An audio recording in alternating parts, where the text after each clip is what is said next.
To bust people for buying crack, cops are now manufacturing and selling people crack. A reverse buy bust appears to be in the works for the Albuquerque Police Department, but the details of how they plan to go about catching low-level drug users by becoming crack cocaine manufacturers signifies everything inherently corrupt about the U.S. war on drugs.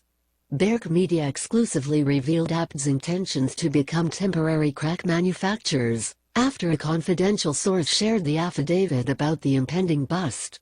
Powdered cocaine may be taken into APD's criminalistics unit to be made into crack cocaine, reads the affidavit and motion to release evidence, dated February 25, 2016, and signed by a district court judge. In addition to the police-manufactured crack, APD is also permitted to use methamphetamine, cocaine, and heroin from its cataloged evidence stores to become drug dealers in order to catch individuals who use those illegal substances. Once the transaction is completed, the document continues, the individual purchasing the drugs will be arrested and charged with felony possession of a controlled substance.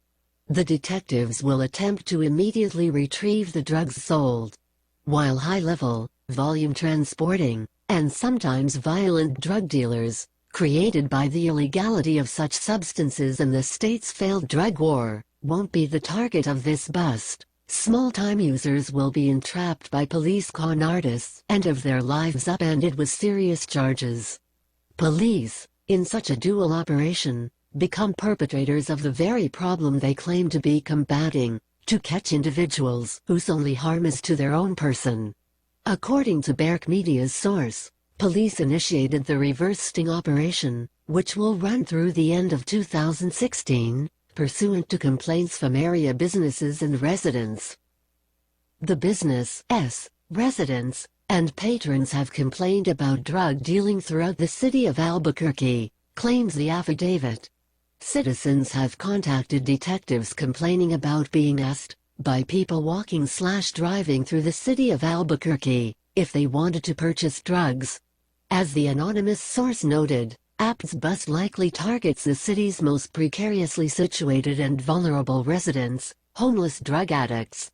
Law enforcement has tried many methods and has been unable to effectively stop the supply of drugs to the street dealers and users in these areas, the document states. These methods include but are not limited to successfully purchasing drugs from drug dealers in the area. It is believed that taking enforcement action against the purchasers of drugs in these areas, if well known, would reduce the demand for drugs in the city of Albuquerque. Obviously, Albuquerque isn't looking to Portugal, where all drugs have been decriminalized to enormous success, including across-the-board drops in both usage and addiction rates, for a model to combat, ironically, issues stemming from America's drug war. When an open and legal market exists for those who choose to use, and includes ease of obtaining help from treatment centers when necessary, residents and businesses wouldn't be pestered by addicts on the street. Image, http://pixel.watch/QUT7. In fact, APD's plans are troubling, even for insiders. This is a practice I have frowned upon because of the use of seized drugs already tagged into evidence, and I have not seen it for some time, explained Pete Donnelly, former Chief Deputy District Attorney and former Chief Public Safety Officer, who doubted the veracity of the APD's plans until the affidavit was filed in court. It's downright dangerous to be using drugs seized in other drug busts because of chain of custody issues and the risk associated with not being able to track what happens. The city could also be exposed to liability for using tainted drugs that they lose track of. Donnelly's concerns may be justified. As if supplementing the use of logged drug evidence with police-made crack weren't bad enough, the affidavit points to awareness the APD likely will lose some of its product over the course of the sting. Any drugs not used in this operation will be returned to the Albuquerque Police Department's evidence unit, the document concludes. As Donnelly summarized of the whole operation, this is a very poor law enforcement practice.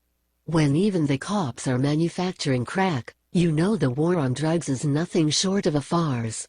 By Claire Burnish from The Free Thought Project.